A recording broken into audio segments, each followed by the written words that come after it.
MC-nya mau bantu saya untuk ngeklik teman-teman, luar biasa ya. Biasanya MC tempat lain tuh suruh ngeklik sendiri ya.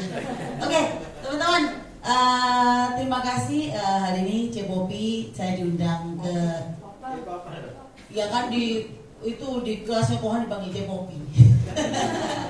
Saya diundang ke acaranya, tempatnya Pursolid dan keturunannya, yaitu tempatnya Pak Kanho ya, harus ya. Suatu kehormatan teman-teman ya, kita jangan ngisi tempat lain ya, ngisi di tempatnya Pursolid aja gitu ya. Keturunannya Pursolid kan masih banyak ya Ko Joni ya. Dan apalagi barusan kita acara NYC ya, siapa yang hadir teman-teman? Semua hadir? Semua. Dapat ilmu nggak dari yang luar biasa, Cika Sandra? Dapat ya. Orang seperti dia aja masih kayak gitu ya, masih getol ya. Apalagi kita yang di bawahnya ya teman-teman ya. Saya juga sempat dinner sebelumnya sama Cika Sandra, memang luar biasa teman-teman ya. Itulah yang harus ditiru ya, seperti yang gitu ya. Yang luar biasa, yang dahsyat gitu ya. Semangatnya nggak habis-habis, usianya padahal udah biasa. Berapa tuh Cika Sandra? 48. Udah kata 50 ya tuh ya, udah 48 ya. Kita kan masih 20-an ya teman-teman ya. Jadi kan harus lebih 3 kali lipat dari dia semangatnya ya. Oke, ini ke arah sini ya. Teks ini ya. Oke, teman-teman, saya cerita dulu tentang background saya ya. Singkat aja. Keluarga saya berasal dari keluarga yang kaya banget sih enggak, tapi medium level lah. Buktinya apa? Orang tua saya bisa nyekolahkan saya di sekolah swasta. Sekolah saya dari dulu kecil sekolah swasta. Saya berada di SMA yang saat itu lumayan, yaitu Veteran. Kalau sekarang kan SIS lah, SAS, semuanya pakai SSS gitu ya teman-teman ya. Enggak, zaman dulu kan enggak ada. Jadi saya berasal dari lulusan sekolah Veteran. Saat saya di Veteran, banyak teman-teman yang ingin majukan sekolah luar negeri. Jadi saya coba ajuin ke orang tua. Kebetulan kakak saya juga sudah berangkat duluan. Saya punya kakak perempuan, saya anak kedua dari 4 bersaudara. Sebenarnya 5 sih, meninggal 1. Jadi ada Koko, Cici, saya, Meme, Titi, pas di tengah teman-teman ya. Meninggal 1 yang paling besar. Saat itu orang tua saya di luar pulau meninggal. Makanya saya nggak pernah tinggal di luar pulau meskipun orang tua saya di luar pulau, karena kakak saya meninggal di sana. Orang tua saya trauma. Dokternya mungkin saking pintarnya ya toh. Sakit difteri dibilang katanya panas biasa. Sampai sudah seminggu lebih waktu itu kakak saya nomor 1. Pak naik turun gitu, akhirnya dibilang udah harus berangkat ke Surabaya soalnya malaria gitu ya. Telat. Udah meninggal akhirnya usia 5 tahun. Oleh sebab itu saya dari lahir saya dibesarkan di Surabaya. Orang tua saya trauma terhadap kakak saya besar ini yang kehilangan dia gitu ya. Jadi saya diasuh sama, kalau orang Chinese bilang emak sama kong ya teman-teman ya, dari mama saya. Saya dibesarkan dengan cara yang lumayan kolot karena kong saya tuh keturunan Medan, jadi semua serba gak boleh. Tapi ya dasarnya saya ini memang mungkin aktif ya dari kecil, jadi semua saya ikutin di sekolahan. OSIS kegiatan apa aja, yo tak meloi kabeh, padahal nggak boleh loh teman-teman ya. Makin dilarang, peraturan dibuat untuk dilanggar. Iku ndablek gitu. Makanya nyari agent gitu ya teman-teman ya. Nyari yang model kayak saya gini gitu ya. Dulu kamu join OSIS enggak wes gak usah next gitu ya gitu teman-teman ya. Soalnya karena saya merasa bibit seorang agent itu sudah terbentuk dari kecilnya. Makin Anda pelajari ya. Jadi kayak saya melihat saya ketika lagi gitu ya. Teman-teman tahu nggak dulu kecil saya cita-citanya ingin jadi apa? Pilot. Oh jadi laut aku mabuk laut. Saya dulu kecil tuh ya, boleh percaya boleh nggak? Impian saya tuh saya pengen kerja. Padahal dulu aku tuh omber teman-teman, rambutku pendek, gak tahu pakai rok, gak tahu makeup belas. Teman-teman saya SMA ketemu pasti kaget gitu ya. Saya tuh dulu salah satu cewek tertomboy mungkin, koncoy lanang kabeh. Suka ikibengan ya tuh. Senengnya manjat pohon, gak karu-karuan pokoknya lah. Nah, saya dulu tuh bisa punya cita-cita seperti ini. Pengen kerja yang kelihatannya bisnis look, tapi bisnis look cewek loh ya. Pakai sepan, pakai high heel, ya bayangin loh. Terus bawa tas laptop. Sungguh teman-teman, ternyata impian Anda saat kecil tuh serem loh. Tidak kusadari setelah aku menjalani Prudential, ternyata ya seperti itulah yang saya inginkan. Pengen waktu kerja tuh terlihat rapi. Loh bener ini saya bayangin saya waktu kecil loh. Dan itu berjalan terus loh teman-teman, gak SD aja loh. Sampai SMP ditanya guru gitu ya, kamu pengen jadi apa? Gak pernah saya ngomong dokter. Gak pernah. Adekku lucu sih yang perempuan. kamu pengen jadi apa? Namanya kan Lina, Lin, kamu lebih besar pengen jadi apa? Jadi tukang sampah, ngomong gitu loh teman-teman ya. Bisa jadi kolektif tukang sampah. Dia guyonan kali ya. Tapi maksudnya impian kita waktu kecil itu ternyata serem loh teman-teman. Setelah saya jalani sekarang saya baru sharing gitu ya.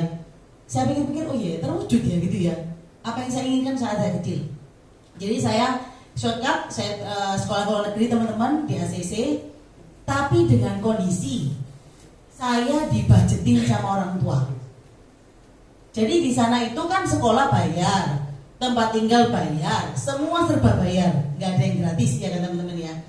Saya dikasih budget oleh orang tua, 1 bulan sekian, saya lupa ya waktu itu 1.000 atau 1.200 mungkin ya. Ya sekitar segitulah. Nah tempat tinggal saya sendiri pun awal tuh saya disuruh tinggal sama tante saya, karena saya punya tante PR sana, anak-anaknya gitu ya. Dianya enggak, dia tinggal di Indo sih. Tapi saya enggak mau. Tinggal di dulu tuh enak teman-teman. Gak enak, masih bayar loh. Soalnya dicometi banyak. Saya tuh kan suka duit dari zaman dulu kerja. Di Australia itu teman-teman, student itu boleh kerja 20 jam. Yang resmi. Gak model kayak aku. Senang duit, ya sih gak resmi ya dikerjoi bisa dia tuh. 48 bisa. Seminggu bisa berpuluh-puluh jam di luar jam kuliah. Tuh, saya kuliah berprestasi, jangan salah loh. Saya tetap juara. Kok Joko sih wong Cina, dari RRT itu kan nggak bisa Inggris tuh. Lek kuliah itu masih nunggu sebelahku, nyontek. Lu serius? Tanya jawaban ke saya, sampai saya dimarahin dosennya loh. Soalnya jawabannya plak bentuknya aku ya tuh. Ketahuan aku sih nyontok yang dia gak so Inggris ya tuh. Mari gitu, saya kerja di luar itu teman-teman. Jadi saya kuliah jam 8 pagi. Bayangkan udara misalnya 2 derajat gitu ya, ademnya kayak apa ya, jam 8 pagi di bus stop kuliah, selesai jam 4 ambil saya kerjaan sore. Dulu pertama kali yang resmi saya kerja di mana teman-teman? KFC, Kentucky Fried Chicken. Siapa yang belum pernah makan KFC? Tak traktir. Iya tahu, saya sih pindah ke sana. Teman-teman, kerja KFC itu soro tak enak, suara tiba. Tapi yang luar biasa, memang yang saya pelajari ya, dia itu sudah bersistem. Orang begitu masuk tak gitu ya, ngelamar kerjaan. Kamu mahasiswa IT, mahasiswa kedokteran, ya dia pasti pakai mahasiswa toh. Karena kan bayar part time lebih enak daripada full time sama Indonesia sekarang kan. Gak usah kasih maksudnya tunjangan, ya kan? Saya dapat resmi 20 jam itu di KFC, yang gak resmi aku pinter nyari bosnya orang Asia-Asia. Kan seneng toh, bayar orang sih gak resmi gitu teman-teman, sendiri gak bayar pajak gitu loh teman-teman. Saya nyari bos saya orang Korea, orang Jepang, perjualan gono, nyari duit meneh gitu. Nah, di KFC itu saya pertama kali diterima, saya masuk di dalam bagian cleaning, restoran. Nah orang sana ngomong, oh ya, first time you should stay in the restaurant. Pikirnya keren gitu restoran. Tiba-tiba ngosek WC. Tak lakoni, mamaku udah tahu loh. Kamu kerja di mana? KFC. Pikirnya mamaku kan surfing ngono tuh ya. Ngosek WC. WC-nya sana itu serem loh teman-teman. Saya kerja di KFC Backstreet karena sekolah saya kan di Backstreet. Itu sampai hari ini tempat yang terkenal banyak drugs user. Jadi lampu kamar mandinya itu biru. Karena orang sering pakai suntikan. Jadi saya tuh sudah di warning supervisor. Saat kamu bersihkan WC hati-hati. Pakai sarung tangan. Ada 2 disposal. Satu untuk needle, satu untuk sampah. Aku tak tahu tambah pedih gitu. Di Indonesia kan gak gini-gini ya kan. Kita bisa jadi bos masuk Gelael zaman dulu ya. Kan beli ayam tuh. Nang kono ngosek WC loh teman-teman. Tapi enggak apa-apa tak percaya. Karena saya cuma mengingat, oh setelah ini kan kita pindah divisi ya ke bagian yang lain. Setelah kita misalnya mengerjakan dengan baik dan benar. Dan saya mesti kena closing time. Closing time itu weekend tuh jam 12. Mari bersih-bersih jam 1 pagi. Pulang sampai rumah jam setengah 2, jam 2 be. Naik tren, kereta yang tengah jalan dulu. Tak kerjain teman-teman. Saya juga waktu itu gak ngerti kenapa saya kerjain. Sekarang ya moh, sorry loh ya wega. Tapi saya kerjain. Tapi saya lihat sistemnya, oh bagus ya, bersistem. Tak kerjain, ya toh. Karena kan saya yang resmi saya ambil dari perusahaan yang boleh, ya kan. Yang gak resmi ya, aku kerja di orang Asia-Asia kan banyak. Ya cobain ngamar-ngamar itu. Mari gitu, padahal waktu itu Inggris juga sekiranya bisa ngomong ya teman-teman. Ya saja lah ya toh. Terus saya selesai sekolah sana, saya pindah ke negara lain. Ketemu kakak saya juga di Amerika. sama, wis banyak pengalaman saya teman-teman. Gak kerja saja, saya juga sempat sharing bisnis sama teman. Jadi saya sama dia kongsian, dia yang modalin. Saya bilang saya misalnya suruh modalin, saya nggak bisa. Saya minta orang tua, pasti orang tua ngomel, karena kan modalnya gede banget ya buat bisnis. Saya jalankan bisnis kamu aja, kamu sebagai silent partner. Itu saya lakuin teman-teman. Buka frozen yogurt dulu di sini belum ada. Sekarang kan ada apa tuh sour jelly ya. Itu ownernya teman saya, Doni. Dulu sama-sama sekolah di sana. Terus macam-macam, buka smoothie bar, buka apa, wis barang kali dibuka, dicoba ya teman-teman ya. Semua tak jalankan, tak coba. Dengan tujuan itu, karena bolak-balik aku telepon Indonesia, aku disuruh pulang. Saya tidak mau pulang. Saya waktu itu rencana mau nge-apply asylum waktu itu di Amerika untuk mengarah ke warga negara. Sebelum saya nge-apply, papaku ke sana teman-teman. Saya dijemput disuruh pulang. Karena saya ditelepon saya tidak mau. Terus ketepaan waktu itu 2008 adikku yang cowok merit, jadi saya kan juga harus hadir gitu loh. Ya wes suruh pulang, packing barang. Sampai di Indonesia, saya menerima komen, kamu tidak boleh kembali. Apapun yang terjadi, kamu di negara sendiri kamu jadi bos, kamu di negara orang kamu jadi pegawai. Kayak Kurobet ya, Kurobet itu di Amerika juga gitu ya. Kerja sak suara-suara jadi pegawai ya toh. 6 bulan pertama dia gak digaji gitu. Oh aku lagi gak digaji, oh demosi ya toh. Dia saya sabar, oh aku yang mau. Gila apa gak digaji? Dia gak digaji sabar, saya demosi pasti pindah. Kerjaan aku gampang nyari. Asal berani ngomongnya pasti. Itu loh teman-teman ya, tekad saya. Asal saya berani ngomong masuk di negara orang tak hajar wis. Pasti dapat kok. Saya yakin saya punya skill. Itulah intinya dari awal seperti itu. Jadi teman-teman saya dulu juga banyak yang bukan orang Indo, kebanyakan orang luar negeri juga. Karena ketemu di tempat kerja. Setelah itu saya pulang, orang tua saya itu pebisnis teman-teman ya, pengusaha di luar pulau. Mereka kerja distributor macam-macam, ya Mayora, Indofood, Wings, Guinness, Dua Kelincis, pokoknya macam-macam lah untuk daerah sana. Nah saya ini disuruh jagakan usahanya mereka. Awalnya tuh mama bilang gini, kita itu selama kalian bersekolah kan anak-anaknya sekolah semua ya kan. Akhirnya kan disekolahkan semua oleh orang tua saya ya. Ada yang barengan, ada yang gantian gitu, tergantung dari kita kan. Saat aku ke sana tuh sudah barengan, tapi cicekku lulus sih. Jadi ya mamaku tinggal 2 anak ya yang dia bayar. Kita selama kalian sekolah itu kita tidak pernah menikmati wisata rohani. Jadi dia ke Yerusalem, ya dan sekitarnya lah.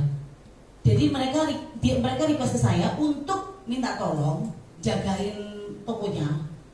Tokonya itu meskipun sudah bersistem dengan komputer tidak bisa ditinggal teman-teman. Ingat dulu ya. Sesistematik apapun di luar pulau, yang pernah keluar pulau prospek siapa? Ada? Semua. Atau luar kota?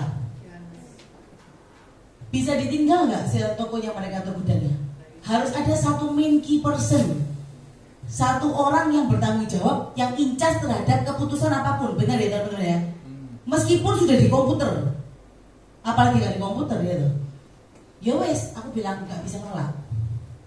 Saya bilang mama saya, ya udahlah. Terus dalam hati saya, sesusah apa sih kerjaan ini? Wah iya ya tuh. Mamaku yang ngono, namanya orang dulu. Gak pernah ngajarin anak loh teman-teman. Kamu duduk ya, tak ajari ya. Tugasmu hari ini, kamu terima nota kayak gini, kamu bayar gini-gini. Belas. Loh mami, sini tak kerjain apa? Yo lihat aku kerjain apa ini?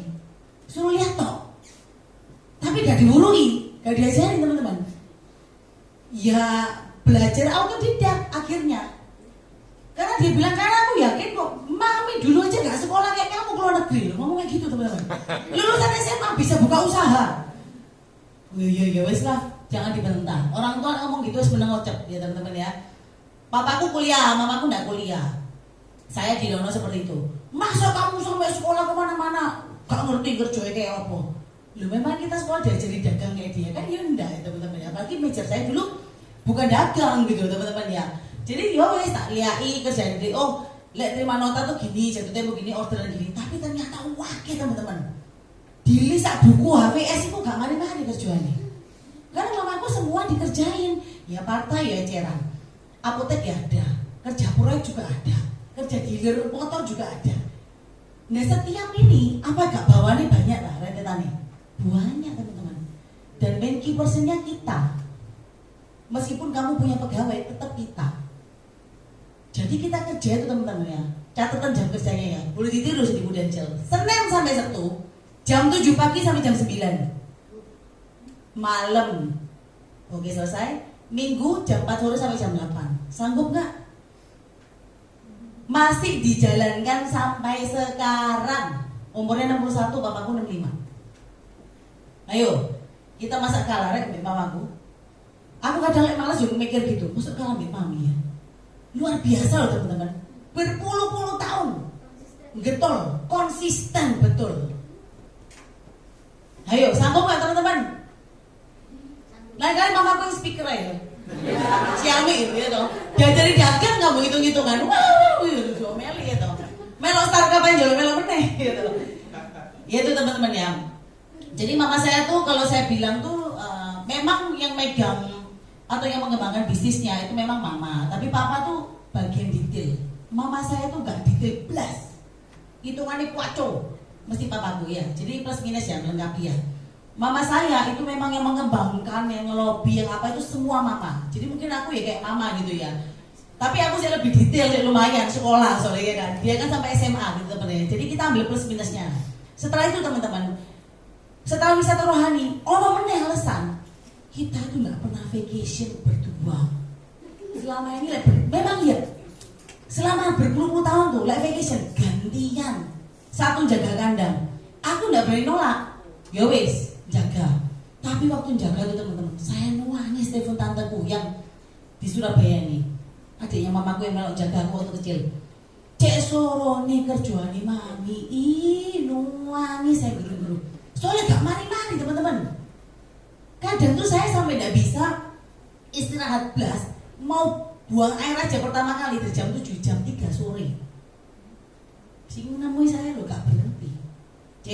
Lagi, sebentar lagi, kamu ada bos pokoknya gantian. Main key person kan. Yang telepon, gak mandek zaman biasa sono fleksi ya. Wah, wong pabrik telepon kan ada fleksi dulu. Sekarang enak, TM-TM-an murah ya toh, WA call free. Gak muat deh aku telepon orang teman-teman sampai suwot terus saya. Terus dia janjeni, kan saya ini kan hobinya jalan-jalan. Dari zaman dulu ya dia tahu saya sukanya jalan-jalan. Ya wes kamu jaga toko nanti kamu lagi kita balik, kamu pergi ke Surabaya refreshing gitu toh. Atau pergi mana? Saya sempat sih dikirim ke Singapura, ke Jepang, kemana waktunya jaga toko dulu dikasih hadiah jalan-jalan. Tapi pikir bencet goblok ya teman-teman ya. Ya toh, ya dia ya toh. Tapi karena saya ini sayang dan cinta sama orang tua teman-teman, saya juga tidak berani nuntut yang banyak-banyak. Kalau orang luar negeri, saya perhatikan tuh sistem kerjanya, anak kerja pun dikasih gaji. Betul lah benar? Ya orang Indo, ambilin sakarepmu. Suatu saat dia jadi punyamu, bukanlah aja tinggal ambil. Kira-kira saya ngambil gak teman-teman? Enggak. Saya gak ngambil. Soalnya mikir membayar utang bedino itu perputaran duit itu sak minggu itu berapa miliar loh teman-teman bayar utang. Jadi tak ambil. Kalau bersalah aku ya toh. Memang dagang tuh duitnya banyak banget, tapi yang kamu bayarkan makin besar perputaran memang makin besar yang kita hasilkan. Tapi kita nggak bisa langsung nyomot ngambil 20 juta gitu. Kamu hitung. Nggak bisa teman-teman. Tapi kan dulu saya nggak ngerti. Ya wes saya jalanin terus. Sampai akhirnya saya juga nikah. Di sela-sela itu saya ketemu itu Haryanto di Surabaya kan sering pulang pergi. Namanya lulusan luar negeri sudah cinta dengan asuransi. Bukan berarti Prudential ya. Ya kebetulan ketemunya dia Prudential. Ditawar jadi nasabah, gak nolak belas. Yowes aku melok, piruan. HS 500, UP 335 saat itu saya harga 750.000. Waktu itu ada investnya, masih ada PAA ya. Aku melok, mamaku juga ternyata suka asuransi teman-teman. Saya tidak pernah ngajari ya, saya kan dulu gak ngerti.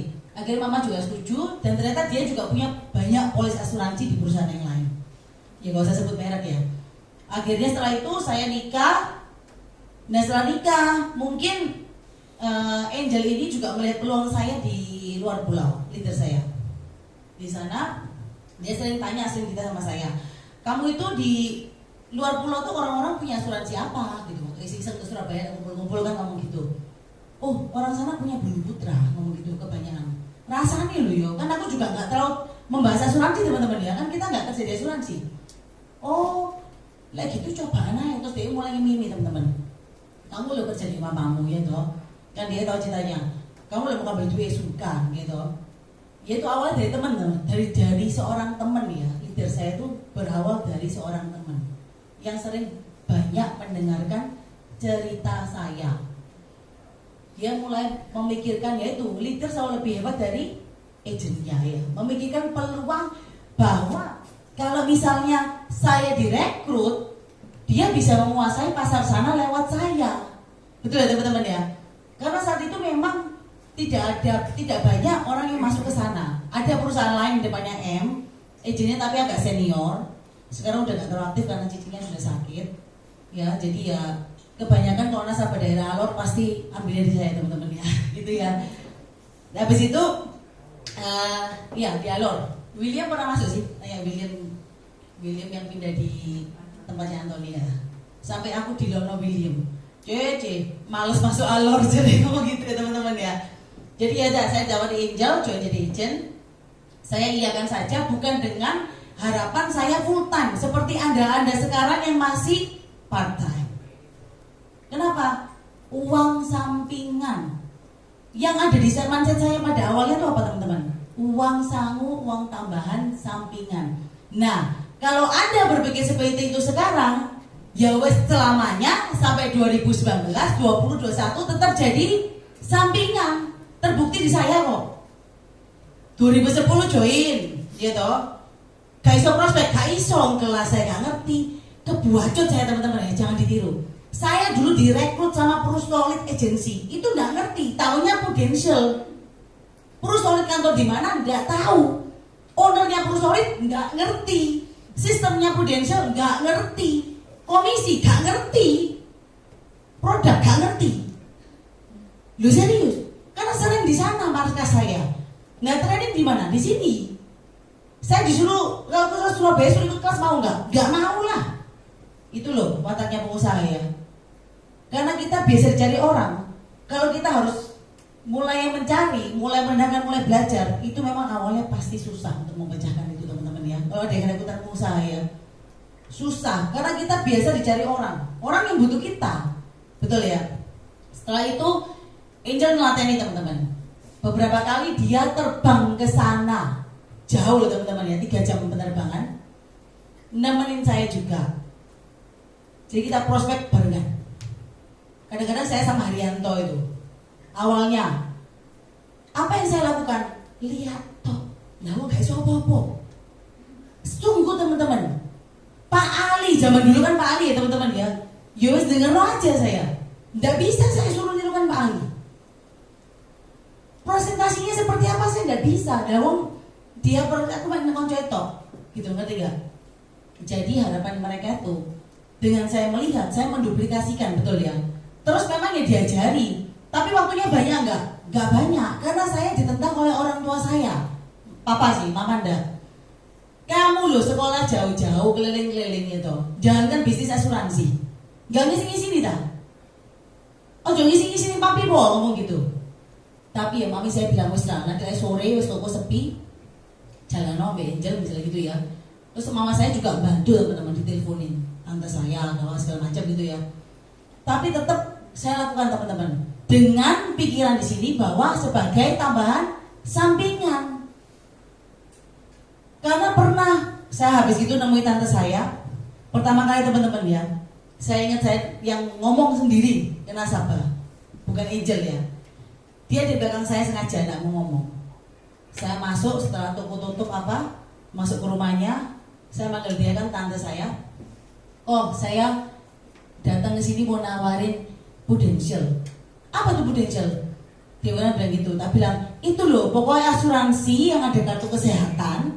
Lah misalnya sakit kita bawa kartunya aja.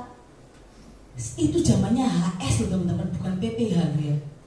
Aku berani ngomong kayak gitu padahal gak ngerti. Sampai karena dia sungkan, akhirnya dia bilang, iya sih paling murah kamar piro sih? Sakno mungkin ya, ngambil cuma 500.000. Sekarang premi dia di Prudential udah berapa? Puluhan juta satu keluarga udah teman-teman ya. Awalnya itu karena sungkan ngambil itu, tapi tetap saya beranikan ngomong loh teman-teman. Meskipun keringat saya sejagung-jagung, karena gak ngerti apa-apa disuruh ngomong gitu, bener ya teman-teman ya. Akhirnya, closing. Terus Angel mulai godok, bayar premi, tahunan, terus di top up. Nah, apa yang terjadi saat nasabah bayar premi tahunan plus top up? Yang terima komisi siapa? Agentnya. Aku terima uang kaget teman-teman. Loh, komisi ini wakil loh. Soalnya kan bayarnya tahunan kan. Plus dia top up loh teman-teman. Bayangkan, aku kaget loh. Kok komisinya banyak ya? Padahal aslinya ya maksudnya Angel itu supaya saya panas gitu loh, ngerti nggak? Kalau cuma bayar bulanan kan komisinya sedikit, betul ya teman-teman ya. Akhirnya saya mulai mikir, ya lumayan yo. Satu orang gini aja saya terima sekian. Padahal dulu nggak ngerti dibujui teman-teman ya. Itu karena bayar tahunan plus di top up. Akhirnya saya tetap menjalankan bisnis orang tua meskipun tahu itu uangnya lumayan. Sampai terjadi musibah suatu saat teman-teman. Musibahnya apa?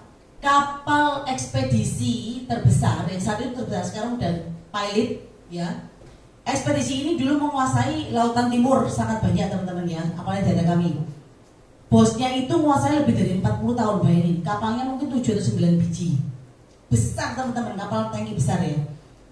Itu aja bisa pilot karena suatu ketika saat itu Natal di sana itu kan kebaikan umat Kristiani. Dia muat barang tuh banyak banget teman-teman. Setelah itu hampir tiba di pelabuhan kami, tiba-tiba kena karang kapalnya. Jadi ambles, tenggelam, habis semua. Barangnya sekabupaten. Nah kita klaim asuransi kan. Asumsi kita apa? Bahwa kita muat barang di ekspedisi sudah berasuransi. Apalagi perjalanan 4 malam atau 5 malam. Bosnya bilang, enggak, kita bayar asuransi loh ke dia. Notabene, kita bayar loh biaya asuransinya. Muatan sekian kubik, berapa miliar bayar, ada jumlahnya. Jenis muatan apa? Dia bilang tidak diasuransikan. Sak kota kerugiannya, satu toko aja bisa berapa M gitu teman-teman ya. Bayangkan, sakit hati enggak? Tapi orang-orang karena sama dia hubungan baik dan sebagian besar saudara, nuntut dia di pengadilan juga nggak berani teman-teman. Bodoh ya. Gak ada yang nuntut, termasuk mama saya. Gak nuntut. Sakno akhirnya dia pilot kan, dijualin semua. Terus gak lama terus istrinya meninggal. Sekarang dia juga sudah sakit susunya. Jadi teman-teman, ini pelajaran berharga. Sekota itu bisa rugi ada yang 2 miliar. Apa yang terjadi? Tetap order kan di muatan berikutnya di kapalnya lain atau apa. Yang kita tenggelam itu sama pabrik, sama toko, sama supplier tetap bayar nggak? Bayar. Tapi mereka juga ngasih kita kelonggaran cicilan. Karena katakan kita muat rokok 500 karton gitu ya, tenggelam tuh. Nah, masuk laut tapi buang ambil. Ini rasanya asin ya teman-teman ya. Kan nggak mungkin teman-teman ya, kita ambil lagi, kita isep rokoknya lagi ya kan. Ya tenggelam gitu. Tapi di pabrik tetap kita ditagih loh teman-teman, jatuh temponya. Cuma kita kan ngomong memang laporannya benar, nyatanya tenggelam. Karena mereka kan hanya menanggung dari pabrik ke Tanjung Perak. Setelah itu resiko di kita, benar ya. Akhirnya tetap bayar. Mama saya aku ikut teman-teman, nangis. Gila, bilang saya kerja puluhan tahun di sini, ini kejadian kedua teman-teman yang menimpa saya seperti ini. Tapi untungnya sekarang teman-teman ya puji Tuhan, ekspedisi yang sekarang yang ada itu sudah benar-benar diasuransikan. Gak berani loh ya, setelah kejadian itu loh, siapa yang berani lagi ya kan? Yang sekarang yang ada sudah benar dan sistemnya udah kontainer, udah lebih enak. Terus suami saya sendiri juga kerjanya di sana tokonya teman-teman, punya toko tekstil. Apa yang terjadi? Saat kami nikah, kami baru mulai usaha juga. Tapi memang saya nggak handle kerjaan dia karena saya memang fokus di orang tua. Dia handle kerjaan dia, sama orang tuanya kan juga masih membantu kerjaan dia. Itu kami kehilangan 500 juta. Yang mana juga harus saya bayarkan. Saya sampai mikir, nggak mungkin saya minjem 500 juta ini dari orang tua yang baru kehilangan 1,5 miliar katakanlah untuk beras, rokok dan lain-lain. Sampai saya mikir gini, bagaimana caranya kita bisa membantu untuk ini ya. Akhirnya saya sering curhat dengan Angel saat itu. 2015 pun saya belum mau awal-awal untuk mulai belajar mengenai apa sih bisnis prudential. Tapi apa yang terjadi? Saya mungkin dihukum oleh yang di atas teman-teman ya, melihat perubahan kehidupan Angelin. Awalnya dia yang ibu rumah tangga, yang kerja catering, ke pasar, masak apa segala macam. Di pasar mana itu yang bukanya malam-malam teman-teman? Keputaran. Yang belanjanya pakai becak-becak itu. Nah, ya. Dulu tuh dia seperti itu teman-teman, saya tahu. Belani depotnya, subuh-subuh kan harus siap semua, buka untuk makan pagi. Sekarang mau dia suruh kayak gitu. Pasportnya saya nggak pernah pulang Indonesia ya teman-teman ya. Saya ngeliat kehidupan dia ini kok tiap hari kerja kelihatan cantik, gak kemomos. Kita di sana AC gak ono ya, gak kemomos itu teman ya. Bahkan sebagian pengusaha minta maaf ya, mereka senang kerja pakai daster mas ya. Lu sungguhan jaga toko tuh merasa nyaman mungkin ya. Tapi saya nggak pernah teman-teman ya, nggak pernah. Estes kok ya. Nek mau ya cepet kok ya. Mari gitu teman-teman. Saya lihat ya, properti dia dari satu rumah di Banyar, dia beli 2 tambahan apartemen di Metropolis sama di Gunawangsa. Mobilnya dari Yaris sama Frit naik menjadi 2 Mercy. Langsung dalam waktu setahun. Terus saya bertanya-tanya, lu kamu ini no kerja lain nggak? Lu padahal ya tiap hari sering kontak lo teman-teman ya, dulu zaman BBM ya. Lu kamu ini ada kerjaan lain tak? Enggak lah. Tapi sekarang aku sudah bertobat. Aku sudah full time di Prudential dan full heart. Dulu pernah sempat aku mau meninggalkan itu, ngapok mari gitu. Kehilangan semua yang dia tanamkan modalnya. Akhirnya dia kembali full heart di Prudential dan hasilnya luar biasa langsung. Jadi saya mulai mikir, tapi tetap waktu itu ya teman-teman jangan tiru, masih bandel, belum langsung melakukan, masih tak pantau aja. Karena kan saya mikir, nggak mungkin saya maksudnya ujuk-ujuk langsung meninggalkan orang tua saya yang butuh saya gitu loh. Terus saya juga curhat sama teman saya di Amerika orang bule, teman saya orang Brasil, cewek. Saya sering tanya ke dia, karena dia ngambil psikologi, jadi dia lumayan wise dalam memberi nasihat. Saya tanya, namanya Karina, gimana ya? Terus dia bilang gini, orang tua itu kita harus cintai. Teman-teman boleh ingat ya, orang tua itu kita memang harus cintai, karena mereka adalah orang tua kita sampai kapanpun dan apapun tetap menjadi orang tua kita. Tapi ingat, kamu kalau membahagiakan mereka terus, belum tentu kamu bahagia kan? Dengan